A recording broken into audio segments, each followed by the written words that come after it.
দশম শ্রেণীর প্রিয় শিক্ষার্থীবৃন্দ, আজকে আমি তোমাদের রসায়ন বিষয়ে 11তম অধ্যায় জীবাশ্ম জ্বালানি থেকে কয়েকটা অংশ আলোচনা করব। টপিকগুলো হলো কয়েকটি যৌগ, alcohol, aldehyde, ketone, fatty acid. এই কয়েকটি যৌগ নিয়ে আলোচনা করব। এর আগের ক্লাসে তোমাদের অ্যালকেন, অ্যালকিন, অ্যালকাইন সম্পর্কে আলোচনা হয়েছিল। আজকে এই চারটি জৈব যৌগ alcohol, aldehyde, ketone, fatty acid. এখন আসো এই যৌগগুলোকে কিভাবে চেনা যাবে সেটার উপায়, অর্থাৎ আমরা যেটা বলি কার্যকারী মূলক। অ্যালকোহল যৌগের কার্যকারী মূলক হলো OH, বন্ড OH, যেটাকে বলা হয় হাইড্রক্সিল মূলক। অ্যালকোহল যৌগের কার্যকারী মূলক বন্ড OH, কার্যকারী মূলক। এখন আমরা কিভাবে একটা যৌগে দেখব, যেমন উদাহরণ হিসেবে যদি আমরা দিই CH3 CH2OH, এই যে যৌগটার মধ্যে OH মূলক আছে, এটা দেখে আমাদেরকে বুঝতে হবে এই যৌগটা অ্যালকোহল শ্রেণীর। যেহেতু এখানে কার্বন সংখ্যা 2টি, সুতরাং এটির নাম হবে ইথানল। মানে আমরা নর্মালি জানি 2 কার্বনের যৌগ হাইড্রোকার্বন যৌগকে বলে ইথেন। তাহলে সেক্ষেত্রে যেহেতু OH যুক্ত থাকলে অ্যালকোহল হয়, এই জন্য নাম হয়ে গেল ইথানল। এভাবে আমরা নামকরণ শিখব, যৌগ চিনব। আবার যদি শুধু এক কার্বনের যৌগ লিখি, সেক্ষেত্রে CH3OH, তখন নাম হবে মিথানল। যদি 3 কার্বনের লিখি CH3 CH2 CH2OH, তখন যৌগটির নাম হবে প্রোপানল।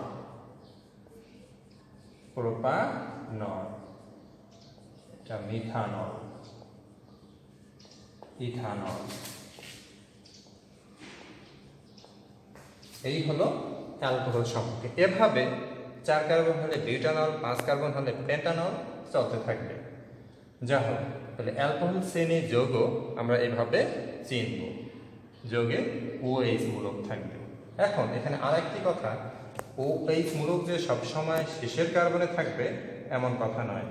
OH মূলক অন্য কার্বনে, অর্থাৎ এই মিডিলের কার্বনেও থাকতে পারে।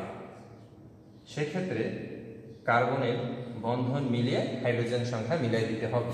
CH3 এখানে তখন হবে CH। আমরা জানি সবসময় কার্বনের বন্ধন মিলিয়ে দিতে হবে 4, 1 2 3, এই hydrogen 4, CH3CH OH bond CH3। তখন এই যৌগটির নাম হবে একটুসেন্স প্রোপানল 2, অর্থাৎ এই 2 নম্বর কার্বনে OH মূলক আছে। যে কার্বনে OH মূলক থাকে সেই কার্বন সংখ্যা উল্লেখ করতে হয়, এজন্য প্রোপানল 2।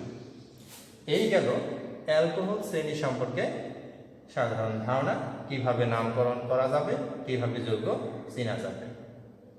এখন আসি আমরা অ্যালকোহলের পর অ্যালডিহাইড যৌগ। তাহলে অ্যালডিহাইড যৌগ কিভাবে চিনব? অ্যালডিহাইডের কার্যকারী মূলক বন্ড CHO। আবার বলি, অ্যালডিহাইডের কার্যকারী মূলক অ্যালডিহাইড মূলক বন্ড CHO। তাহলে এখন যৌগ কিভাবে লিখব? এখন যদি এক কার্বনের একটি যৌগ লিখতে বলা হয়, সেক্ষেত্রে কি হবে? এক কার্বন তো কার্যকারী মূলকেই আছে, একটা বন্ধন, তাহলে এই বন্ধনটা একটা হাইড্রোজেন দিয়ে পূর্ণ করলেই এক কার্বনের অ্যালডিহাইড যৌগ হয়ে যাবে, যার নাম হবে মিথানেল। এখানে দেখো, অ্যালকোহলের সময় হয়েছিল মিথানল, আর অ্যালডিহাইডের সময় নামকরণটা হবে মিথানেল, নল নেল, এতটুকু মনে রাখতে হবে। তাহলে এক কার্বনের অ্যালডিহাইড যৌগ মিথানেল। একইভাবে এখন যদি আমরা কার্বন সংখ্যা বাড়াই দিই, 2 কার্বন CH3 CHO, এখন হবে ইথানেল, 2 কার্বনের অ্যালডিহাইড ইথানেল।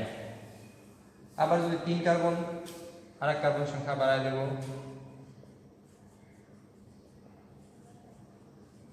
তখন হয়ে যাবে প্রোপানেল। এভাবে অ্যালডিহাইড যৌগ সম্পর্কে জানতে হবে। তাহলে আবারও বলি, অ্যালডিহাইড যৌগের কার্যকারীমূলক বন্ড CHO, অর্থাৎ এই কোনো জৈব যৌগে যদি বন্ড CHO থাকে তাহলে বুঝবো ওই যৌগটা অ্যালডিহাইড শ্রেণীর। এগুলো হলো তার উদাহরণ। এখন আসি আমরা তৃতীয় যৌগ কিটোন। তাহলে কিটোনের কার্যকারীমূলক, অর্থাৎ কি দেখে আমরা চিনব এই যৌগটা কিটোন? কিটোনের কার্যকারীমূলক bond CO, bond CO bond, অর্থাৎ যেটাকে বলা হয় কার্বনিল মূলক, এটাকে বলা হয় কার্বনিল মূলক। কার্বনিল। তাহলে এখন এক্ষেত্রে উদাহরণ আমরা কি দেব? কিটোন সম্পর্কে আমাদের আলোচনা তুলনামূলক কম, আমাদের বইয়ে উদাহরণ হিসেবে জেনে রাখো, কিটোন যৌগ হইতে গেলে কমপক্ষে 3 কার্বনের হইতে হবে। তাহলে কিটোন যৌগের শুরু কমপক্ষে 3 কার্বন দিয়ে। তাহলে এই যৌগটার নাম কি হবে? কয়টা কার্বন আছে? 3, 1 2 3। তাহলে যৌগটার নাম হবে প্রোপানন। প্রোপানন। তাহলে কিটোন যৌগের উদাহরণ হিসেবে মনে রাখো প্রোপানন। এই গেল কিটোন। তাহলে আমরা কিভাবে চিনব কিটোন যৌগ? CO মূলক দেখে। এবারে আসি আমরা লাস্ট একটি যৌগ fatty acid. Fatty acid, fatty acid কিভাবে চিনব? ফ্যাটি অ্যাসিডের কার্যকারীমূলক বন্ড COOH, অর্থাৎ কার্বন, 2 অক্সিজেন, হাইড্রোজেন, যার নাম হলো কার্বক্সিল মূলক। কার্বক্সিল মূলক। এখন উদাহরণ হিসাবে, অর্থাৎ আমরা যৌগ দেখে কিভাবে বুঝবো? অ্যালডিহাইডের মতো ফ্যাটি অ্যাসিডেও কার্যকারী মূলকের মধ্যে একটি কার্বন আছে। তাহলে যদি বলি 1 কার্বনের একটি ফ্যাটি অ্যাসিড যৌগ লিখো, তাহলে কি করতে হবে? 1 কার্বন তো কার্যকারী মূলকে আছে, তাহলে এই ফাঁকা হাতটা, বন্ধনটা একটি হাইড্রোজেন দিয়ে পূর্ণ করলে একটি যৌগ ফ্যাটি অ্যাসিড যৌগ হয়ে যাবে। যেমন HCOOH।